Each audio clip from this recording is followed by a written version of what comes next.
That's right, the whole disturbing birth life cycle. And this is the usual cycle, The queen lays eggs, the eggs cocoon, form the facehugger, implants and attaches an embryo, absorb all the nutrients from the host target DNA and body, takes some of its traits, and then bursts in the form of a chest buster.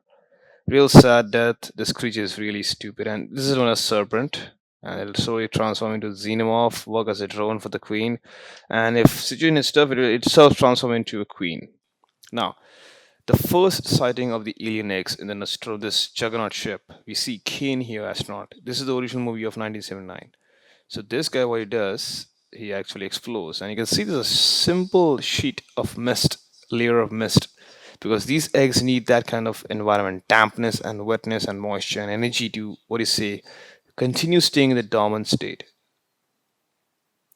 So Kane here goes to see this eggs, and if I was in his place, like, well, let's just say we go on a future space exploration, and if I see something like this creature moving in the egg, I would straight away run, just run from it. But thanks to these movies, we can actually be careful of such disaster animals in space.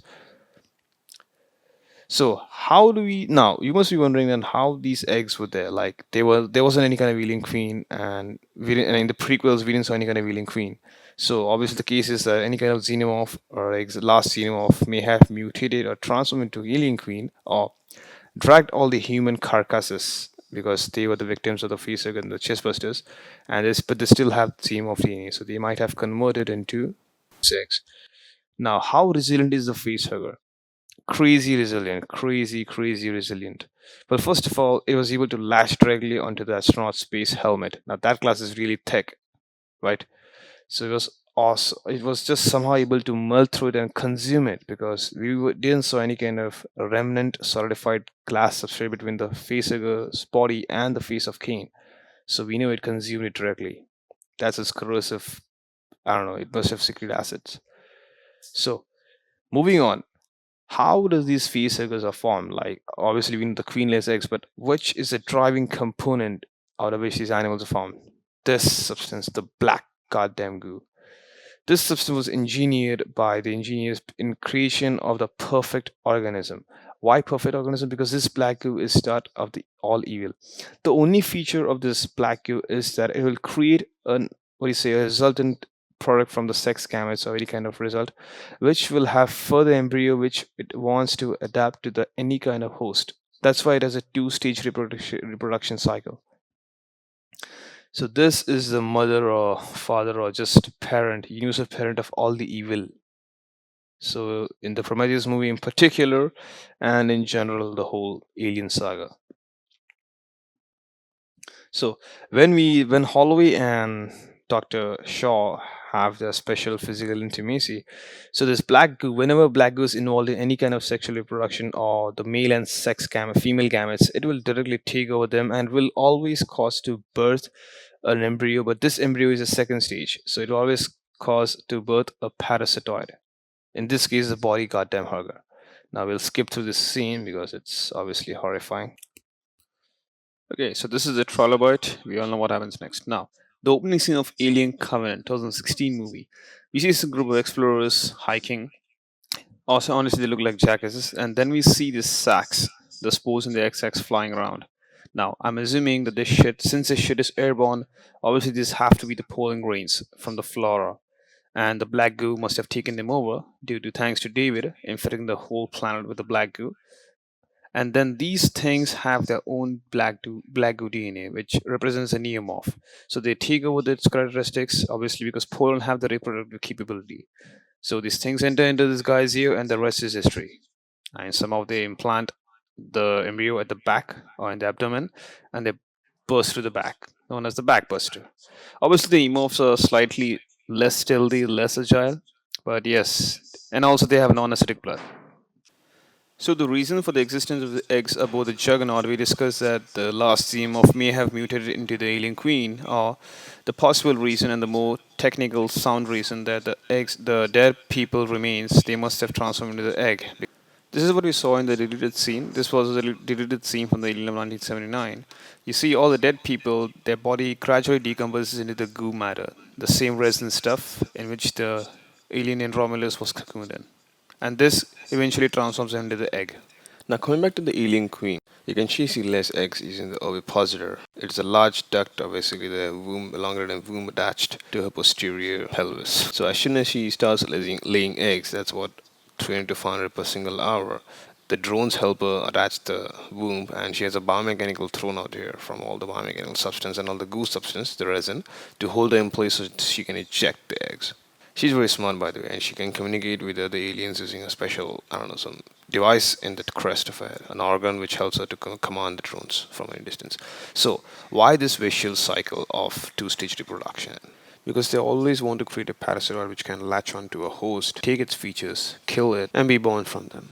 The parasitoid have the base structure of the alien DNA, right? So there's a base structure, the base genome of the xenomorph, but it wants to adapt to almost any kind of environment in the universe. So that's why they have this parasitoid ability, so they can take on to the features of any animal available, any kind of animal life form available.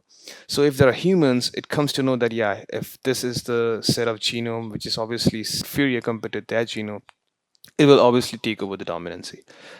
Now we saw cases of predator and crocodile, so we'll see its superior traits, not overall superior, but we'll see its superior traits, and we'll take those traits and form a hybrid. So that's the whole thing. So they basically have the power to rewrite the DNA. They have their own sheet of DNA, which obviously is so dominant. So they take the dominating signature traits of all the hosts, and they adapt them into their own DNA. And these features are rewritable, like an add-on package or the recessive ones, because any hybrid of the xenomorph, you see the original xenomorph designs being there with these add-on upgrades.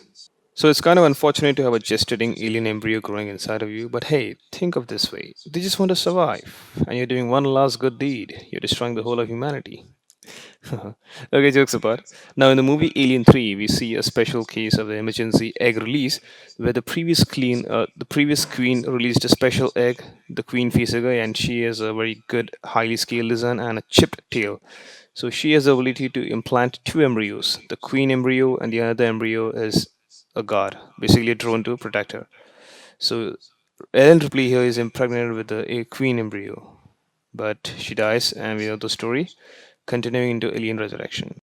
So coming back to Alien Resurrection, we see like the same thing I said earlier, that the bodies slowly and gradually decompose into all the goo matter, and somehow they just try to form into the eggs.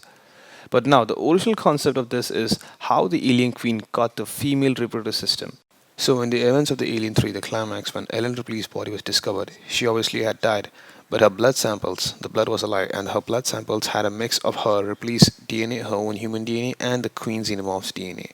So from only that blood sample, the scientists at Whale and Yutani were able to clone out the alien queen. Not exactly, obviously, they had to actually clone out the Ellen Ripley. So this took a lot of tries, because in the scene where we see Ellen Ripley burning the shit out of all the clones, we see all the bizarre combinations of the mix of human and xenomorph DNA. So what happens is that when the scientists began to clone her, they might have activated the features of the xenomorph in the human DNA. So that's how the end clone might have all the features, which became more prominent. So that's why Ellen Ripley 8, the clone in this movie, was perfect, because the dominating features of Xenomorph's appearances were not passed on to her. Only the other features like acid for blood, strength, and agility, these characteristics, these alleles were passed down to Ripley 8. So conversely, the features of human DNA were copied onto the alien queen's DNA, but obviously the appearances of human have no power, have no match to the alien xenomorph's DNA. So those were straight up rejected.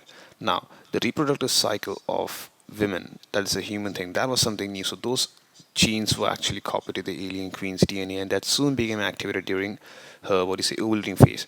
So after she began to lay eggs, she had another cycle, reproductive cycle of directly birthing. So obviously the same process as a Komodo dragon, her sex cells just auto split, auto fertilize, and then they begin to give birth to the newborn. Now, those features which were rejected of the human-like appearance, those features were passed on to the progeny. This is how I'm assuming the same thing takes place, and that's how those features became activated and prominent in the newborn. That's why this newborn recognizes Ellen Ripley 8 as a mother and rejects the alien queen mother.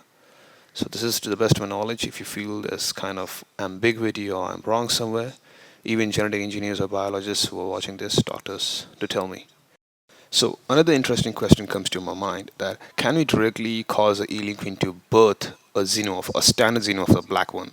Yes, using their own sheet DNA. Yes, we can do that. If we just copy paste the reproductive genes, like the part of the DNA responsible for human reproductive system, if we copy that and paste it into the xenomorph's DNA, completely removing the need to lay the parasitoids and going through a two-stage reproductive cycle, yes, we can do that. And I'm sure we'll enjoy to see the maternal vibe and the maternal love between the xenomorphs and the alien queen. It would be something nice to watch. Maybe she can teach to behave good with the alien humans.